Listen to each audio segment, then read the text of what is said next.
10일간이나 긴 골든위크인데 대부분들이 교회 나와서 예배를 드리니까 감사하기도 하고, 저도 한 젊을 때 뭐 30년 전 되나요? 이 골든위크 때 아다미 쪽으로 한번 간 적이 있는데 차를 타고 9시간 걸렸던가?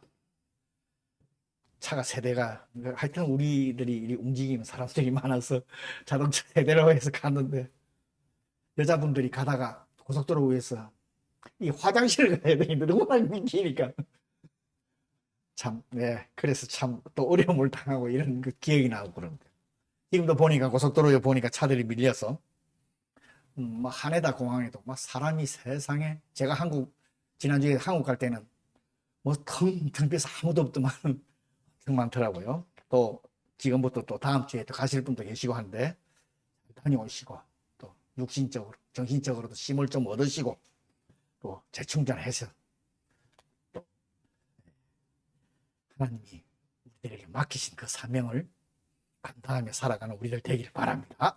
네, 우리가 자기에게 맞는 직장을 이렇게 찾을 때, 우리 옛날 사람들은 신문이나 무슨 광고지를 보고 이렇게, 지금도 광고지는 있지만 지금은 이제 온라인으로 해서 본다든지 이렇게 봅니다. 그죠? 구인 광고.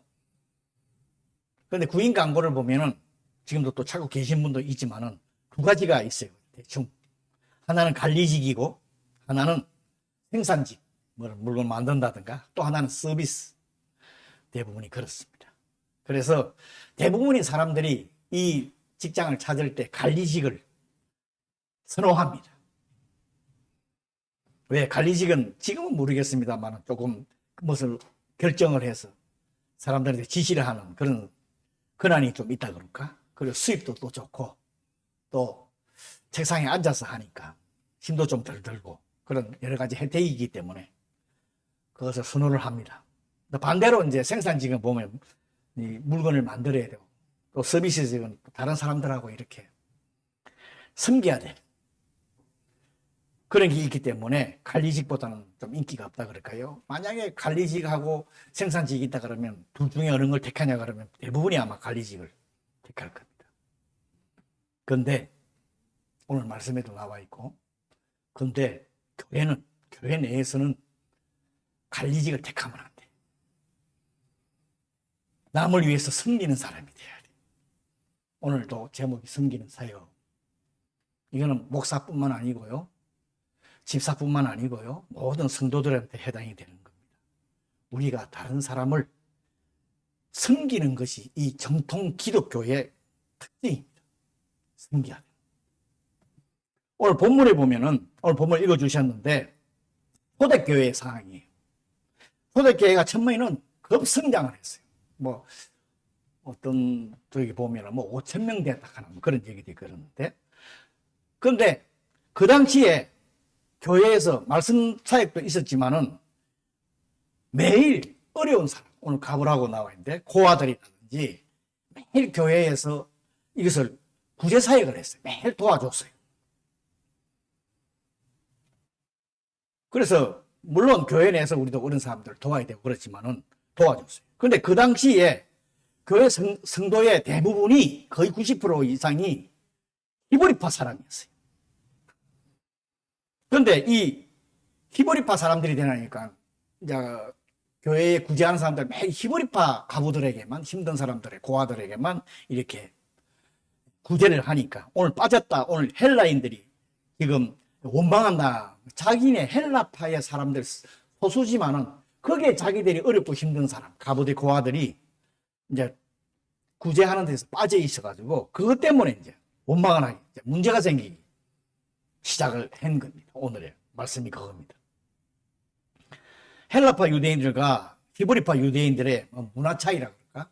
그것도 물론 언어 차이라든지 뭐 이것도 있었습니다. 갈등도 있었지만 특히 문제가 이제 돕는 구제 사역, 매일매일 도울 때에 거기서 빠졌다 하는 거예요. 그런데 이 문제를, 교회 내에 일어난 문제를 사도들과 성도들이 해결함으로써 오늘 7절에도 읽었지만 교회가 더 왕성하게 성장을 했다는 것을 지금 우리들한테 알려주고 교훈하고 있습니다. 저희 교회도 지금은 작은 교회지만 또 커졌다가 작아졌다 했지만 이렇게 되기를 원합니다. 성장하기를 원합니다.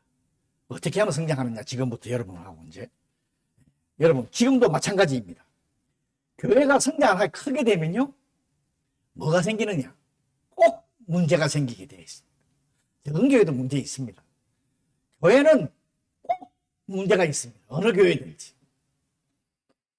이때에 어떻게 해결하느냐. 지금도 모르겠어요. 문제가 아마 있을 거예요. 뭐 저한테 제기에는 안 들어오더라도 원망, 불만, 불평 있을 거예요. 그런데 이것을 어떻게 해결하느냐가 참 중요합니다. 저희 교회도 올해 새로운 일꾼들을 뽑아서 집사라 그러지만은 계급 아닙니다. 제가 항상 집사님들한테 얘기를 하지만 대부분이 그러지만은 집사, 일하는 사람들. 하나님을 위해서, 교회를 위해서, 성도를 위해서 일하는 사람들. 저도 그렇고요. 목사도 그렇습니다. 그래서 일꾼들이 목회자와 지혜를 합해서 어떻게 행하느냐에 따라서 교회가 성장을 하느냐 못하느냐예요. 그게 나타나게 되어 있습니다. 성장을 잘 하다가도 이 내부의 문제를 해결을 못하면 여러분 잘 아시죠? 분열하게 되어 있습니다. 무너집니다. 교회가 성장을 하게 되면 목회자는 오늘 말씀해 보면 기도와 말씀에 전념을 해야 돼요. 할 수 있도록 해야 돼요. 그 다음에 교회의 일꾼들은 나머지 일을 하게끔 되어 있습니다. 이렇게 목회하고 일반 우리 교회 재정, 유지, 관리, 성도들이 하게끔 이렇게 되어 있습니다. 그런데 이 세상에는 완벽한 교회는 없습니다. 제가 저번에도 한번 설교한 적이 있죠. 그리스도가 다시 오실 때까지 없습니다. 완벽한 교회. 여러분 이걸 인식하셔야 돼요. 모든 교회는 문제를 다 안고 있어요. 크고 작은 간에. 그렇다고 당신이 교회의 단점 문제 때문에 낙심을 해서 교회를 그런 분들 계시죠. 그죠? 교회 나가시다가 그 교회 뭐가 어떻다 이렇게 지적을 하죠. 예, 있습니다. 근데 낙심을 하고 이렇게 낙담을 하고 포기를 하면 안 되게 되어 있어요. 만약 교회의 문제 때문에 갈등이 부딪히게 되면은 어떤 분이 이렇게 하라고 했어요. 자신한테 이렇게 물어보래요. 내가 섬길 수 있는 완벽한 교회가 이 세상에 있을까? 어디에 가도 없다는 거예요. 라고 스스로 자기한테 질문을 해보라는 거예요. 그 다음에 당신이 자기가 교회를 더 좋게 만들기 위해서 무엇을 해야 되는가를 생각을 하라. 그리스도의 정인, 우리는 다 그리스도의 정인이라고 그래요. 그리스도의 정인은 완벽한 사람이 아닙니다. 완벽해야, 교회도 완벽해야 그리스도 정인이 되는 게, 그리스도 교회가 되는 게 아닙니다. 완벽할 수가 없어요. 완벽할 필요도 없어요. 완벽하면 교회 나오실 필요도 없어. 아무도 없다는 거죠. 완벽한 사람. 교회의 문제나 갈등을 해결하는 방법을 먼저 조금 전에 말씀드린 것처럼 문제가 있다는 것을 인정을 해야 돼요. 모두가 다. 목사부터 해서 모든 성도가 교회는 문제가 있어. 오늘 보면 사도들이 인정을 했습니다. 그래서 7명이나 하는 사람을 봉사자를 세웠습니다. 인정을 했기 때문에. 그리고 함께 해결 방법을 찾아야 됩니다. 오늘 3절에도 보면은 형제들아 너희 가운데 성령과 지혜가 충만하여 칭찬받는 사람 7을 택하라. 우리가 이 일을 그들에게 맡기고 우리는 오로지 기도하는 일과 말씀 사이에 힘쓰리라. 찾는 거예요. 방법. 찾으셔야 돼요. 여러분. 뭐가 우리 교회가 어떠니 저떠니 하지 말고 방법을 목회자랑 모든 사람들이 찾아야 돼요. 교회를 성장시키려고 그러면요. 하나님이 원하시면. 그 다음에 또 자기가 할 일, 할 위치, 내가 뭘, 은사가 뭐고 내가 하고 있는 게 뭔가를, 그거를 다시 한번 재확인해야 돼. 자기 위치를. 내가 뭘 하는 사람. 내가 정말 잘하고 있는가. 오늘 2절이 오늘 그거 12사도가 모든 제자들을 불러 이르되 우리가 하나님의 말씀을 제쳐놓고 접대하는 일 삼는 것이 마땅하지 않다. 이렇게 말하죠. 그 당시에는 먼저는 이렇게 했어요. 사도들이 전부 다 했어요. 12명의 사도가. 근데 이제 성도가 불어나니까 뭐 우리 교회는 그리 크진 않지만은 그래도 이런 것은 이제 여러분 앞으로 우리 비전이 있잖아요. 앞으로 교회가 성장될 거 생각하시고 이렇게 하셔야 돼요. 그리고 자기 일을 최선을 다하는 거예요. 교회는 외부로부터 박해나 핍박이 있을 때 마음이 한뜻이 있어. 모든 성도가 한뜻이 되어서 그것을 잘 대처해야 하지만은 더 더 중요한 것은 내부에서의 불화에 대해서 하나가 돼서 대처하지 않으면 분열의 위기가 오게 되어 있습니다. 우리가 너무나 체험합니다. 했습니다. 그죠? 오늘의 초대교회에 헬라파와 히브리파 사이에 언어 문화 차이는 물론 상당한 차이가 있다고 봅니다. 저도 미국에 있어 보고 또 일본에도 지금 생활하고 있지만은 여러분 이 문화 차이라 하는 게 엄청 커요. 교회 내에서 분열이 일어나는 중에 하나가 이 문화 차이 또 언어가 잘 안 되는 문화 차이라 하는 게 그동안 우리가 자라온 어디서 자라오냐 어디서 성장하느냐 어떻게 성장하느냐에 따라서 참 이게 바뀌기가 쉽지가 않아요. 그죠? 이것 때문에 문제들이 생기기 시작을 합니다. 오늘의 헬라파 유대인들은 다른 나라에서 자랐다가 소수라 그랬죠? 자랐다가 이제 마지막 인생을 고국에 와서 할 거라고 이렇게 돌아온 사람들이에요. 그러니까 이 나온 배경이 좀 달라요. 그러니까 물론 문제도 있습니다만은 그런데 우리들이 지금 일본에 살고 있지만 자라온 배경, 풍속, 습관 다 달라요. 차이가 다 있습니다. 그것을 교회를 해서 맞춰라. 어려운 문제예요. 이것을 서로가 받아들일 줄 알아요. 이해를 해줄 줄 알아요. 제가 집사에도 얘기했지만 틀린 것이 아니고 다르다 하는 것을 다르다 받아들이는 부분을 가지세요. 그런 성도들이 돼야 돼요. 그래서 오늘날 교회들이 여러 나라의 사람들이 자기 나라에 와서 살고 일본에도 지금 그렇고 한국도 그렇다고 그래요. 다민족 선교를 하고 있죠. 이거 참 쉽지 않아요. 그 사람들의 문화 배경을 다 이해를 해주고 받아들일 수 있어야 돼요. 지금 그래서 지금 다민족 선교하는 교회도 있습니다. 일본에도. 그 나라 언어를 가리키고 또 음악, 예배 스타일, 음식 여러 가지 친교를 가지기도 하고 그러죠. 오늘의 이 헬라파 유대인들은 소수였습니다만은 교회가 그 당시에 복음 전도와 규제에 힘을 썼는데 대부분이 이제 히브리파 유대인들이라 헬라파 유대인들 가부들의 구제 대상에서 빠지게 된 상황이 벌어지니까 당연히 불만이 생기죠. 왜 자기네들 사람 하냐? 원망이 생겨요. 지금도 물론 교회에 대한 무슨 목사의 원망에 대해서 교회를 떠나는 사람들이 그랬는데 그래서 사도들이 내부적인 문제를 해결하기 위해서 제자들을 불러가지고 이르되 우리는 하나님의 말씀을 전할 테니 접대하는 일, 이 접대하는 일이 뭐냐? 식사 준비한다 하는 게 아니라 구제를 말하는 아까 어려운 사람 도와주는 구제하는 일을 너희 가운데서 택해라 하고 이렇게 말을 합니다. 이 접대하는 일이라고 되어 있는 거 원문에 보면 원문에 보면은 무슨 뜻이냐 그러면 집사락하는 얘기, 일하는다, 접대하는, 일한다, 집사락하는 그런 뜻이 의미가 있습니다.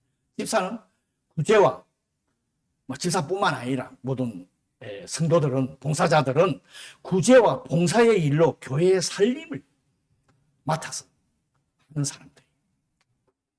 그런데 오늘 초대교회에 문제가 발생한 것은 구제 사업이 불균형하기 때문에 그렇죠. 그렇죠?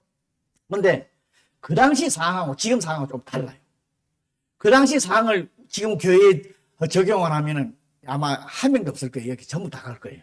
그 당시는 자기 재산을 전부 팔아서 교회에다 헌금을 했어요. 그리고 공동생활을 했어요. 그래서 그걸 가지고 다 나누고 생활을 했어요.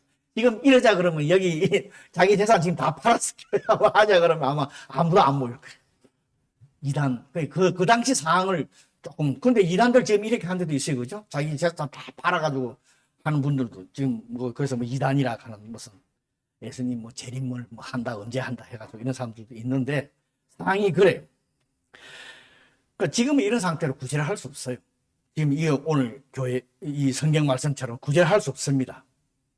그런데 옛날 선교사들 이 구제가요 교회의 성장, 복음을 전파하는 데 엄청난 역할을 줍니다. 우리 옛날에 선교사들, 우리나라도 그렇고 일본도 와서 먹을 거 없고 힘들고 할 때 뭘 했어요, 선교사들? 말씀만 전한 거 아니에요? 예수 믿으세요 하면서도 학교도 세우고 병원도 세우고 우리 병원도 못 가고 치료도 못하는 거 세워서 치료해주고 그 다음에 배우지도 못하고 하는 사람 말 배워주고 그랬어요. 여러분 아시잖아요. 여러분 체험한 사람 들은 사람들도 있고 아마 아실 거예요. 그러니까 이 교회 성장에 구제하는 게 굉장히 중요합니다. 이것도. 그러면 교회에서 구제하는 것도 있어요. 교회 내에 헌금을 가지고 하는 것도 있지만은 지금은 개인적으로도 여러분 구제하셔야 돼요. 주위에 어려운 사람들 하시는 분도 지금 계세요. 지금도 일본에도 어린애들이 고도모들이 점심을 하루에 못 먹어서 점심을 주는 그런 것도 봤고요. 전 세계에서 지금 하루에 한 끼밖에 못 먹는 우리는 정말 행복에 축복에 넘치지요, 그죠? 못 먹는 사람 있어요? 저도 너무 잘 먹어가지고 이렇게 살이 지금 쪄가 있는데 참 이런 거 생각하면요. 그래서 여러분, 교회 성장은 희생이 없으면은 교회가 성장하기 쉽지가 않아요. 우리 내 각 개인이 희생이 있어요. 교회에 뭘 받으러 오는 게 아니잖아요. 근데 대부분 교회에 무슨 말하는 사람은 자기가 무슨 뭘 받으려고 해요. 사랑을 받으려고 그러고 주님한테 받으셔야 돼요. 그죠? 희생이 필요한 거예요. 한 사람 한 사람. 그래야 이 교회가 성장을 합니다. 그래서 사도들이 구제와 봉사의 직책을 맡을 사람을 택하도록 지시를 합니다. 그러면서 직접 지명하지 않았어요. 7명. 너희들이 뽑아라. 7을 뽑아라. 7이라 하는 건 완전수지만은 또 수행할 일이 그 당시에 교회에서 구제 사업을 수행할 일이 한 7가지가 있었다 그래요. 그래서 7명이라고 7을 하는 그런 얘기가 있습니다.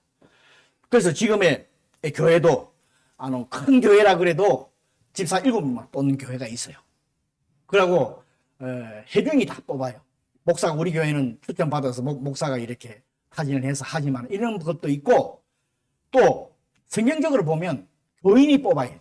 그래 누가 열심히 하고 누가 성실하고 하는 거 알 거 아니에요. 그래서 표 제일 많이 나온 7명이 위에서부터 1년이 지나서 이 교회를 다니기 1년이 지나면은 집사의 모든 사람이 자격이 된다 이래가지고 이제 지금도 하선의 교회도 제가 있었지만 이렇게 해요.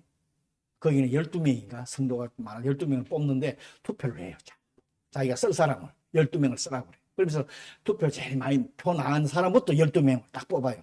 그런데 이제 문제가 일본 분들은 그래도 13번째 되면 자기가 좀 뭐가 모자랐구나 해서 1년 동안 더 열심히 하는데 한국 교회는 어떻게 했어? 진짜 하다가 안 돼봐.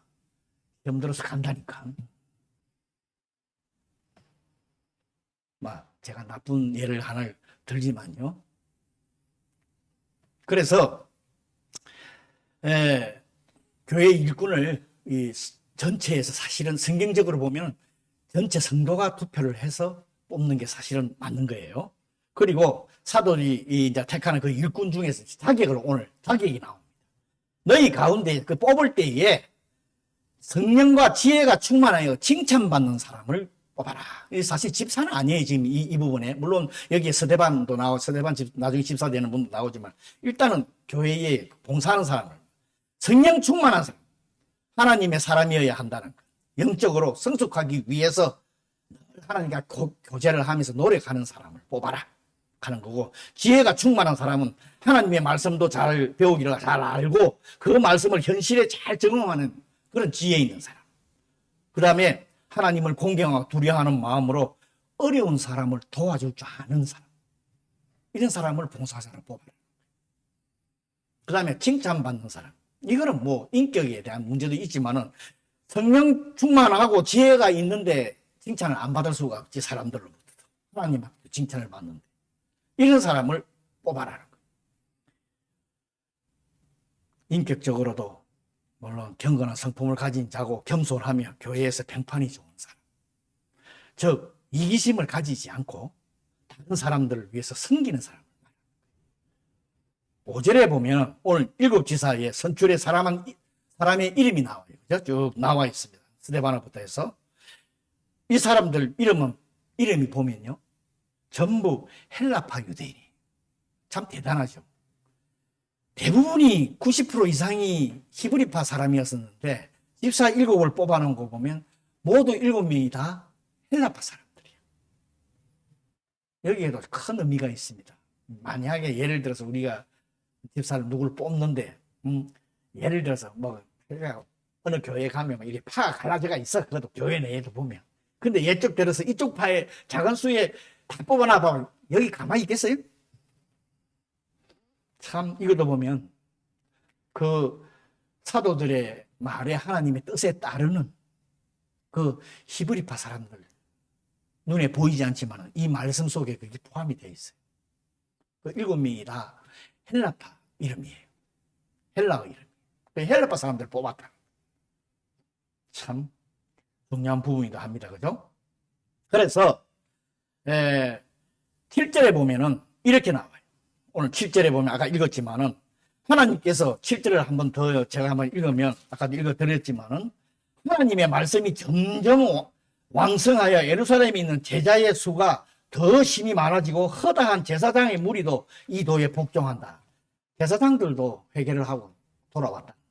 이렇게 말합니다. 그 정도로 교회가 성장했다. 이 성장한 이유가 있을 거 아니에요.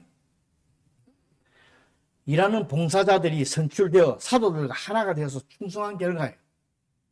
여러분 교회도 앞으로 비전을 보고 여러분이 목사하고 같이 목사도 똑같은 일하는 사람이죠. 하나가 되어서 불평분만보다 어떻게 하면 이걸 해결해서 나아갈 수 있는 것을 해야 됩니다. 지금도 교회도 보면 우리 이제 저도 조금씩 뭐 요새는 제가 하는 일이 많아지니까 여러분들이 알고 목사님 하는 일이 많으니까 이제 우리가 이걸 하자. 예, 이렇게 돼 가는 거예요. 네. 그래서 이제 구제하는 일은 여러분, 교회 살림 여러분, 우리 성도들이 해야 되는 거예요. 그렇게 그래야 교회가 성장해 가는 거예요. 그리고 두 번째 이유는 5절에 보면 또 나와 있어요. 5절에 보면 어떤 말씀이 있냐 그러면 온 무리가 이 말씀을 기뻐하여 믿음, 이제 기뻐하다 하는 게 굉장히 중요합니다. 교회가 목회자를 비롯하여 모든 성도가 기쁨으로 자기의 인생을 기쁨으로 봉사한다는 거예요. 하나님 말씀에 순종하면서 기쁨으로 행하는데 이 교회를 하나님께서 가만히 보고 그냥 계시겠어요? 분명히 성장시키시죠. 그 결과예요. 교회가 어려운 사람들을 구제하는 일을 하나님의 사랑을 가지고 있기에 그 어려운 사람을 도울 수 있는가요? 구제하는 것은 내가 하나님의 그 구원받은 은혜에 감사하고 그 기쁨이 그 사랑에 대해서 알기 때문에 다시 하게끔 배가 있어요. 복음 전파와 교회 성장은 성도들의 수고와 헌신이 필요하지만 물론 하나님께서 하시는 거예요. 그것을 보시고 하나님께서 하십니다. 그러므로 우리들이 하나님의 말씀을 어느 정도 신뢰를 하고 그 말씀에 순종을 하느냐, 어느 정도 신뢰를 하고 우리가 어느 정도 순종을 하느냐에 따라서 교회가 성장하느냐 못하느냐에 달려 있습니다. 앞으로 큰 비전 보시고 하나님의 말씀대로 순종해서 한번 나아가 봅시다. 그러면 교회는 하나님께서 해 주십니다. 그러니까 여러분 순종하고 나아가기를 바랍니다. 우리가 각자 예수 그리스도의 십자가의 은혜로 구원받은 것에 대해서 감사하고 하나님께서 나에게 맡기신 일을 기쁨으로 받아들여 행할 때에 하나님의 복음은 물결의 연못처럼 연못에 돌을 아까도 얘기했지만 조그만 돌 하나를 던지면 그 물결이 막 크게 번져가지고 뭐 목사님들이 설교를 많이 예화를 많이 들죠. 점점 넓게 퍼져가듯이 우리가 아무리 하나님의 자녀라고 해도 혼자의 힘으로 이 세상 가족들을 변화시킬 수 없습니다. 서로가 힘을 합해야 돼요. 모두가 기쁨으로 힘을 합하여 하나님을 감당해야 합니다. 그리고 나의 가까이 있는 사람부터 먼저 너무 큰 것 세우지 말고 물결이 막 크게 번져나가듯이 가까이 있는 사람부터 그러면 어느 때에 많은 사람들을 변화시킬 수 있습니다. 그러면 그들이 차례대로 물결이 퍼져나가듯이 변화시킬 수 있게 되어 있어요. 나의 여번 나의 작은 역할을 아무렇게나 생각하시면 안 돼. 내가 하고 있는 이 역할이 얼마나 의미 있고 중요한가를 깨달으셔야 합니다. 그런 것들이 모여서 크게 된다는 것이죠. 하나님 손에 이 조그마한 일도요. 우리의 보기에는 조그마하지만 하나님 손에 그 일이 붙들리기만 하면 이게 우리가 상상할 수 없을 만큼 커지게 돼가 있어요. 우리 인간으로 생각할 수 없을 만큼. 그것을 여러분 기억하시고 우리가 항상 하나님의 일에 저도 그렇지만 모두가 기쁨으로 충성을 다하는 그래서 이 교회가 주님 보시기에 아름다운 교회로 성장해가는 그런 교회가 되기를 바랍니다. 아멘. 우리 오늘 말씀 생각하면서 다시 한번 기도하는 시간 갖도록 하겠습니다.